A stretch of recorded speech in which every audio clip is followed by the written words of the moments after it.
Hola, ¿cómo estás? Ahí recién te veía bien. Y Bueno, ahora vamos a no. ver qué pasa. Y ahora no. Hay algo que sucede cuando yo me uno que, bueno, a ver, ahí dicen que sí, que dicen ahora se ve perfecto. Bueno, Gracias, vamos, arranquemos. muchas gracias. Bueno, empecemos. Espero que así como yo me veo y me escucho, va bien. Cualquier cosa me avisan, nos avisan. Bueno, retomando, hablábamos de que hoy vamos a abordar el tema del suicidio, que sabemos que es un tema complejo, de alto desafío psicológico, social, cultural, y que lo que queremos es plantear la importancia de hablar sobre esto, porque el no hablar lo que agrega es sufrimiento al dolor que de por sí genera esta situación.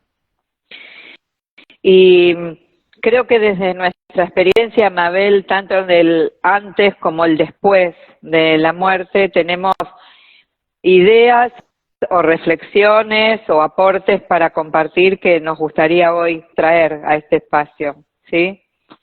Así es, sí, Vivi. Y esto que decís que bueno, que la tanatología, el aporte que hace la tanatología con respecto al suicidio, tiene que ver con la prevención, ¿no? La prevención antes de que suceda y una vez que lamentablemente sucede, la muerte por suicidio, también la prevención acompañando esos duelos para que no se compliquen y no se agregue más sufrimiento, ¿no?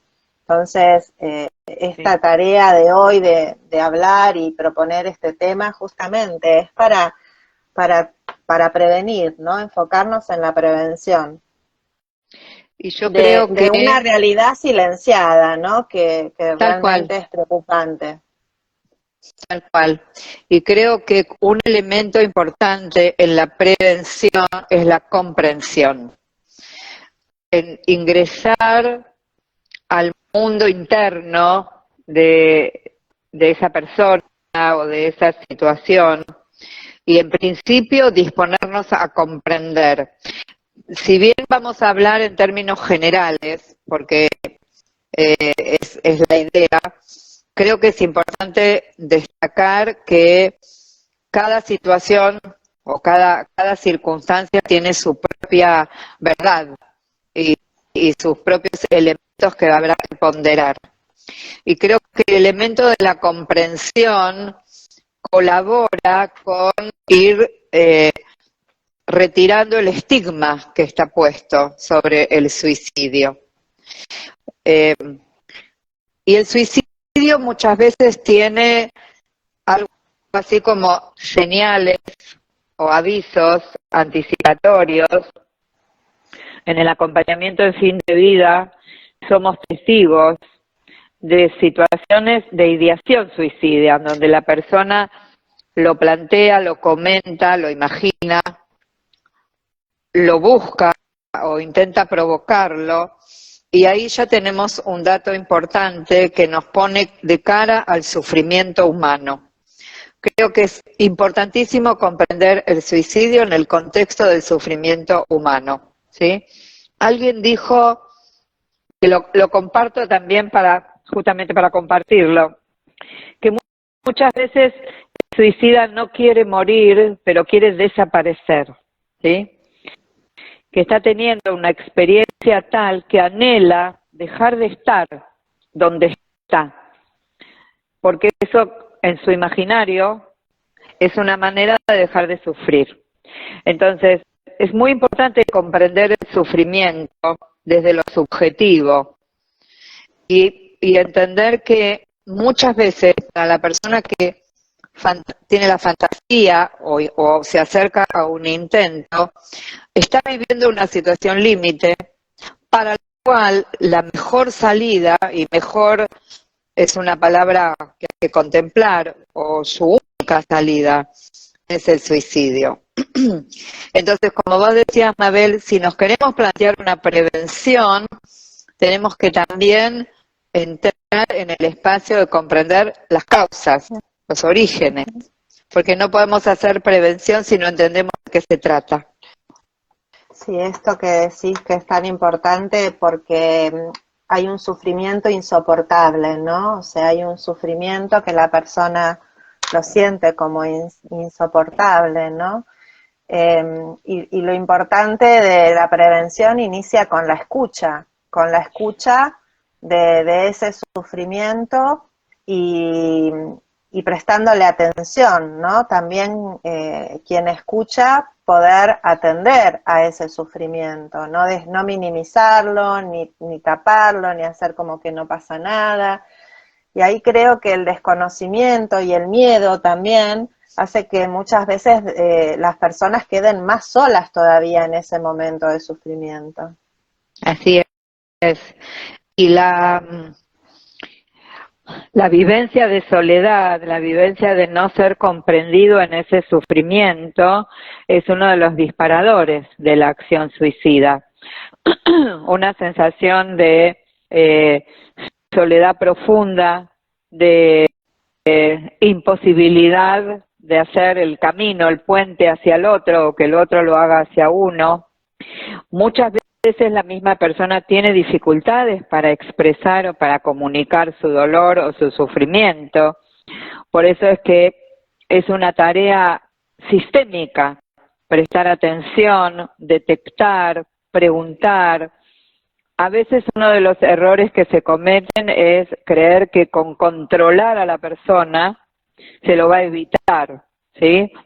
Algo así como vigilarla, ¿sí? Y no alcanza.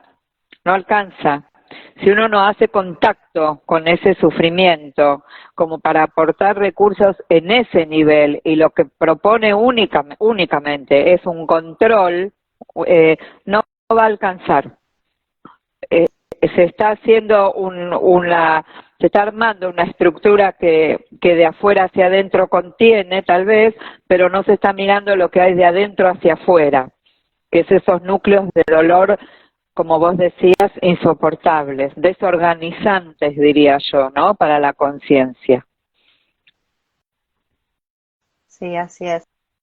Y también porque hay distintos niveles de apoyo y acompañamiento cuando una persona está en riesgo de suicidio, ¿no? Solo como vos decís, una actitud solo de control, no genera también la seguridad o la confianza que necesita la persona para poder empezar, ¿no? Como abrirse y hacer también hay una sanación de ese sufrimiento potencial tan profundo que está teniendo, ¿no? Totalmente. Hay distintos niveles cuando hay situaciones ya, cuando hay señales de alarma, ¿no? Cuando por ahí la persona está diciendo que se quiere quitar la vida o hace mención de esto, porque bueno, hay que ver en qué grado está estructurado este pensamiento, esto que la persona está diciendo, ¿no? Y solamente con decirle a la persona, bueno, no digas eso y quedarnos controlando, eso es una manera de minimizar, de rechazar, ¿no? Y de no entrar en la profundidad de ese sufrimiento que la persona está sintiendo. Sí. Y muchas veces no se percibe, como vos decís, muchas veces no se llega a percibir. Lo que sucede en el duelo es que muchas familias dicen, ¿cómo no me di cuenta? ¿No? Sí, sí. ¿Por qué no me dijo si estaba sufriendo? ¿Por qué no nos avisó? ¿Por qué no nos contó? ¿Por qué no Sí. lo pudimos ver? Porque esto que decías de que también muchas veces ese sufrimiento es imposible de ponerle palabras, ¿no? Y la persona no lo puede, sí. no lo puede expresar.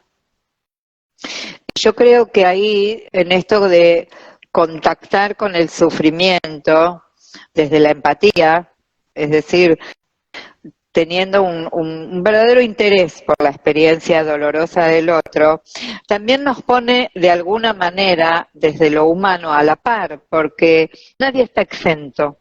Esto me parece que también hay que decirlo, nadie está exento de encontrarse en esa situación. Uno puede decir, a mí nunca se me ocurriría eso, pero la realidad es que no es así. A cada uno de nosotros, en determinado momento y en determinadas circunstancias, que tal vez no imaginamos que se nos puedan presentar, pero llegado el momento, sí se puede cruzar esa idea. Entonces, para poder comprender, tenemos que incluir la experiencia del otro como una experiencia que también nos puede tocar, una experiencia de lo humano, ¿sí? Y que en este momento nuestra tarea, nuestro desafío es entrar ahí, escuchar, como decías vos, comprender y, obviamente, ofrecer recursos disponibles, y ahí entra mucho lo personal y lo único de cada situación. Pero es pasar de la empatía a la compasión en acción, ¿no? Hacer algo. ¿Qué puedo hacer para aliviar tu sufrimiento? Pero habiendo contactado con ese lugar de conexión única que se puede entablar con la persona. Y también, como vos decías, las previas, lo que se puede ir detectando son variadas, ¿sí? Son formas muy únicas que muchas personas tienen de mostrar. Provocarse lesiones, tener una actitud autodestructiva, por ejemplo, ¿sí? Puede ser, perdón, puede ser la antesala. Ahí ya con eso tenemos suficiente alerta para escuchar y para acercarnos y para crear confianza. Porque otra cuestión es estar atentos al juicio, a cómo vas a hacer una cosa así, eso está mal, eso no se hace. Eso poco sirve, poco suma en el momento. El juicio no colabora con la comprensión. Y la persona que se siente juzgada muchas veces se cierra y pierde la confianza. Entonces, crear un clima de confianza en donde todo se pueda decir, todo lo que la persona quiera decir, por supuesto, sienta la confianza de que lo puede decir, es ya de por sí es parte de la prevención. Totalmente. El hablarlo, ¿no? Bueno, todas las campañas de prevención, ¿no? La importancia que se pone, el acento se pone en hablar. El hablar salva vidas, hablar de suicidio salva a las personas. ¿Me estás escuchando, Vivi? Se te está cortando perfecto. Nuevamente. Yo te escucho perfecto, Mabel. Bien, hay una ONG que se llama Empezares, que está en Instagram, que tienen apoyo para familiares, también para personas que han intentado, estén en esa situación de sufrimiento. Y justamente el otro día, mirando las publicaciones con las cifras, ¿no? Realmente es alarmante el aumento de cifras de personas que se han suicidado en nuestro país, con lo cual también la cantidad de familias que están transitando el duelo por suicidio de sus pares. Pero me quedé con dos cosas, ¿no? Una era algo que comentaba una de las psicólogas del equipo, que decía que, bueno, últimamente se normaliza esta frase de está bien no estar bien, ¿no? Que sí, que en un punto está bueno que como sociedad empecemos también a permitirnos no estar siempre bien, no es todo arriba, ¿no? Tenemos momentos en nuestra vida, momentos difíciles o dolorosos que son parte de la vida, que es lo que nosotras también hablamos y que hay que darles lugar. Pero no significa minimizarlos, ¿no? Que si hay una persona que está pasando por esa situación, ¿no? Está sufriendo, que pida ayuda, eso es lo importante, pedir ayuda. Si estás sufriendo, hay algo que estás necesitando para poder salir adelante y necesitas un apoyo para poder salir adelante. Entonces, si hay sufrimiento, hay un dolor, ¿no? Que ahí se está expresando y que necesita ser atendido. Entonces, la importancia de pedir ayuda. Y creo que ahí que todos, como sociedad, aprendamos a escuchar, ¿no? Y a saber que hay personas que pueden estar sufriendo mucho en este momento. Y si nosotros nos empezamos a mostrar disponibles, seguramente las personas van a poder empezar a pedir más ayuda también, ¿no? Estamos hablando de personas de todas las edades, pero niños y adolescentes. Las cifras son también alarmantes de niños y adolescentes que se están suicidando, ¿no? En nuestro país. Así es, así es. Y creo que tomando esto que vos decís del estar bien, el no estar bien, sumado a lo que hablábamos antes de la sensación de soledad, de no ser escuchado, la creencia de que solo a mí me está pasando esto no es normal, la tristeza, la desesperación inclusive, la pérdida de sentido de la vida, cuando la vivencia es esto solo me pasa a mí, seguramente los demás lo resuelven, entonces mejor desaparezco. La culpa, mejor desaparezco así no genero dolor o sufrimiento a los demás. ¿Sí? ¿Cuántas personas o para no ser una carga, o para no ser una carga? Eso iba a decir, ¿cuántas veces acompañando el fin de vida, personas que tienen alta dependencia nos lo dicen explícitamente? Me estoy convirtiendo en una carga para mi familia, ojalá esto termine pronto, o si pudiera me suicidaría, por ejemplo.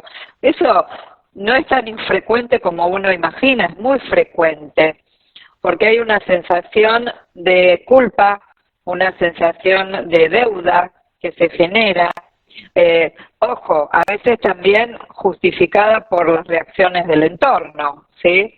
Porque no todas las personas son cuidadosas a la hora de atender a alguien que está en situación de dependencia, y a lo mejor están enojadas o reprochan, y entonces se arma un desencuentro muy profundo en donde la persona que está en esa situación empieza a fantasear o empieza a buscar la manera de alivianar la carga. ¿Qué mejor manera de alivianar la carga que desaparecer o morir o generar la propia muerte?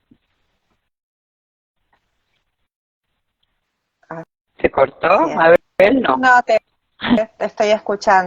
Sí, está la imagen como muy no está bien. Muy mal, pero sí se te escucha bien. Sí. Sí, y por eso ahí volviendo, ¿no? Al pedido de la porque hay veces que solamente escuchar también discernir, ¿no? La profundidad o la gravedad o la inmediatez de ese acto. La persona dice, ¿no? Si es solamente una idea que no se ha estructurado, sino que simplemente, digamos, la persona lo dice buscando alivio a ese momento, ¿no? De tanto sufrimiento, o si realmente es algo que la persona ya tiene más esma, que ya ha pensado cómo lo haría, ¿no? Entonces ahí hay distintos grados, podemos decir, ya de este pensamiento, ¿no? De esta ideación suicida, o hay personas que quizás también ya han tenido intentos previos, ¿no? Y esos son factores de riesgo también que tenemos que tener en cuenta. Pero que ante situaciones de enfermedades, o también en duelo, muchas veces las personas en duelos, por pérdidas profundas, también dicen que no pueden seguir así viviendo con tanto dolor tan profundo que les quema por dentro, ¿no? Que muchas veces son solo expresiones, digamos, ¿no? Desde ese deseo de querer aliviar tanto dolor, pero en otros casos puede ser que la persona sí tenga una intención o inclusive haya tenido en su vida intentos previos, ¿no? De suicidio, enfermedad o la muerte de un ser querido. Son situaciones en la vida de las personas que pueden llevar a la ideación suicida, ¿no? Sí. Ahí estaba leyendo un comentario, Mabel, no sé si lo llegaste a ver, de Patricia, que dice, lo bueno es cuando hablan, ¿no? Es complicado estar al lado de alguien que se siente mal, pero no puede hablar y decir lo que siente. Por supuesto, por supuesto. Ahí yo digo, pensemos primero en nosotros, pongámonos primero en la situación en la que nos cuesta hablar, a todos nos puede pasar. ¿Cuáles son las condiciones que favorecerían que podamos hablar? ¿Qué nos serviría a nosotros? No lo digo como receta, porque a veces lo que le sirve a uno no le sirve a otro, pero como ejercicio interior, ¿sí?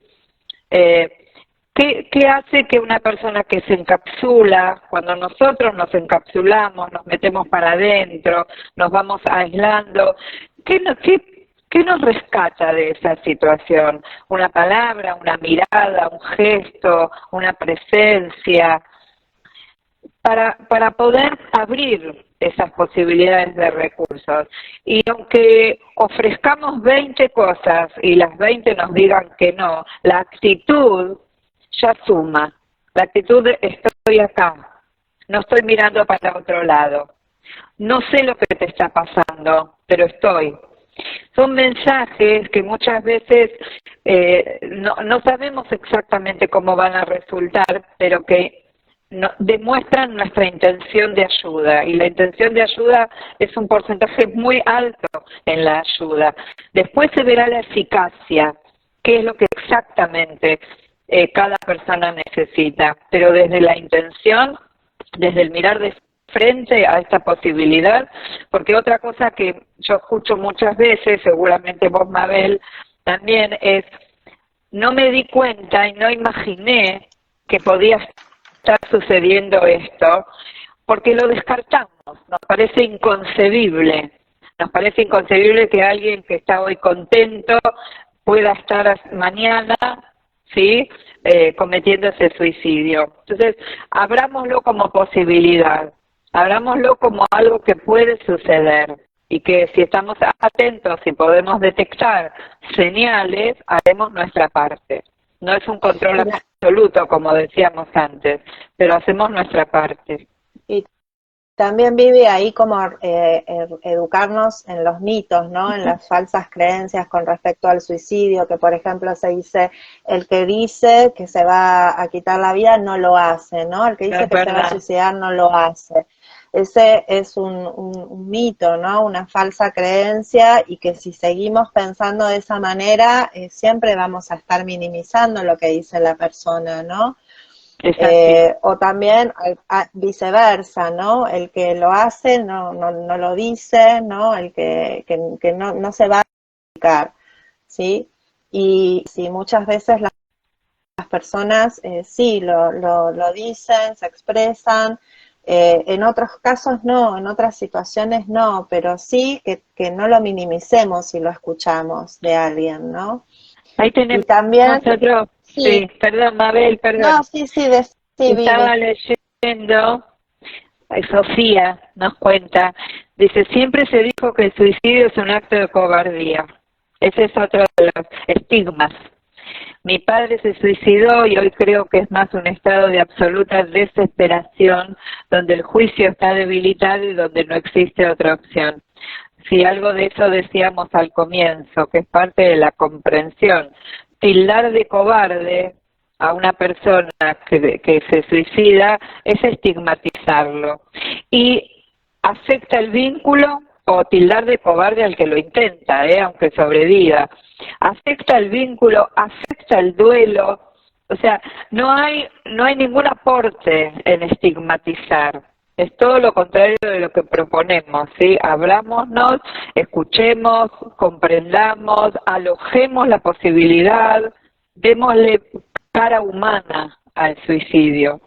No lo ubiquemos en un estado excepcional, en el sentido de que solo pocos lo hacen, muchos lo hacen y muchos lo piensan hacer.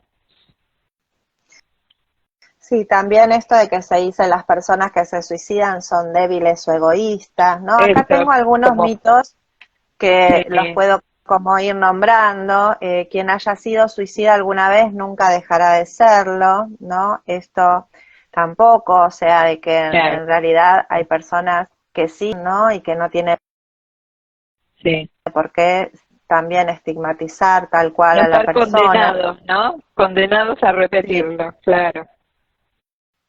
Eh, Dice, solo las personas con trastornos mentales son suicidas. Esto tampoco es así. Cierto, También es estigmatizar a las personas que tienen enfermedades, ¿no? Un tal trastorno cual. mental, enfermedades de salud mental. Después, las personas que intentan suicidarse son débiles o egoístas, es lo que dijimos, ¿no? Que en realidad son personas que están en sufrimiento, con una gran desesperanza y una gran desesperación, ¿no? En su vida. Las personas que intentan el suicidio solo quieren llamar la atención, ¿no? Esto es Otro terrible. estigma, O sea, ¿no? Otro Sí, estigma que las deja solo, casi como si fuera un capricho, ¿no? Eh, si uno habla sobre el suicidio, alienta a alguien a que lo intente. Esto sí, creo que esta es la principal, ¿no? Una de las más sí, importantes que tenemos que sí, trabajar. Preguntar acerca de la autolesión o el suicidio no provoca actos de autolesión o tal suicidio. A menudo cual, reduce la ansiedad asociada con estos pensamientos y ayuda a que la persona sea comprendida.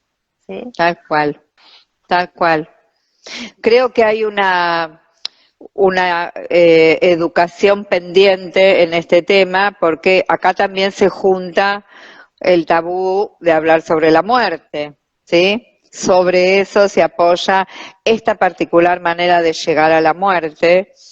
Y también convengamos que estamos hablando de situaciones humanas en circunstancias específicas. Sabemos que el suicidio tiene mucho elemento cultural. Hay culturas que tienen otro abordaje hacia el suicidio. Lo sabemos por lectura o por experiencia directa, en donde el suicidio es contemplado desde otra ética o desde otros valores, pero ahí hay toda una cultura que formó y que acompañó a la persona, que tampoco es condenable, por supuesto, sino que entenderlo en ese contexto. Nosotros lo estamos planteando en el contexto del sufrimiento humano y de la opción que para muchas personas lamentablemente se presenta como alivio del sufrimiento.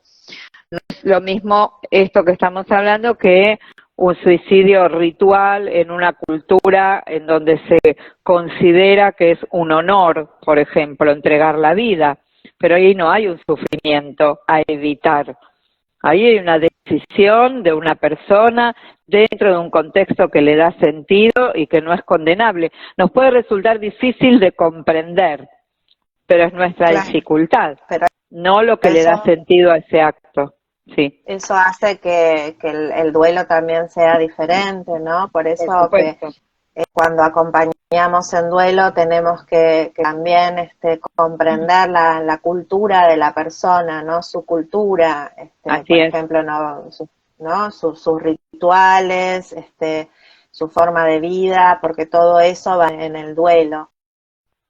Y en nuestra sociedad lo que pasa en el duelo por suicidio, que también está muy silenciado, ¿no? Y las personas muchas veces me dicen la vergüenza, ¿no? El sentimiento de vergüenza, de sentirse señalados cuando sí. son suicidios en provincias o en zonas rurales, ¿no? Donde quizás son pueblos chicos, también el sentirse señalados en ese lugar, ¿no?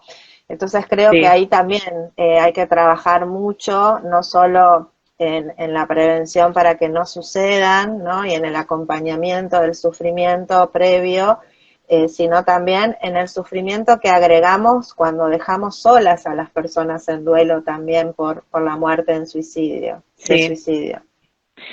Estaba pensando también, Mabel, que otro de los mitos, que creo que me pareció que no lo mencionaste, es esta idea de la epidemia, ¿no? De que si uno habla sobre esto va a generar una especie de corrida masiva apelar al suicidio. Y este también es un mito. No es una epidemia contagiosa, y no va a despertar lo que no esté ahí, en todo caso. Porque estos argumentos lo que hacen es reforzar el tabú que impide hablar sobre todas estas cuestiones. Y entonces, si por un lado nos alarmamos de las estadísticas que aumentan, pero no propiciamos que se converse sobre esto, estamos agregándole cifras a la estadística. Y la tarea es hacer prevención en la medida de lo posible desde la comprensión de la realidad última de la persona. Así es. Hace poquito, en marzo, el 26 de marzo, salió una nota en la revista Viva de Clarín sobre los adolescentes, ¿no? Sobre la alerta en la adolescencia de los trastornos de ansiedad, ¿no? Y allí habla también del suicidio y deja algunos teléfonos que, si te parece, los podemos compartir porque son teléfonos útiles, ¿sí? Para pedir acompañamiento y orientación. En Ciudad de Buenos Aires está todos los días, las 24 horas, el teléfono Salud Mental Responde, y es el 0800-333-1665.